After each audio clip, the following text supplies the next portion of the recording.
ಇವಾಗ ಎಲ್ಲಿದ್ದೀವಿ ನಾವು? ಸುಬ್ರಹ್ಮಣ್ಯ ದೇವಸ್ಥಾನ.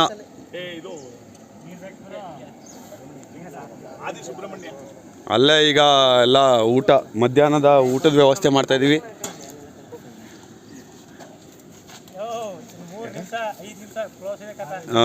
ಈಗ ಜಗ ಅವರು ಅಡುಗೆ ಮಾಡ್ತಾ ಇದ್ದಾರೆ, ರೈಸ್ ಮಾಡ್ತಾ ಇದ್ದಾರೆ. ಎಲ್ಲ ಸಹಚರರು ಚೆನ್ನಾಗಿ ಕೈ ಜೋಡಿಸ್ತಾ ಇದ್ದಾರೆ. ಕಲ್ಲರ್ ಅವರು ಸುಮ್ಮನೆ ಕೂತವ್ರೆ.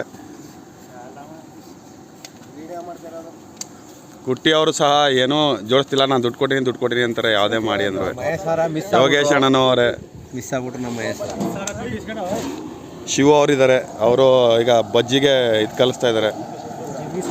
ಇದು ಇವರು ರವಿ ಅವರು, ಆಟೋ ರವಿ, ಇವರು ಟೂರಲ್ಲು.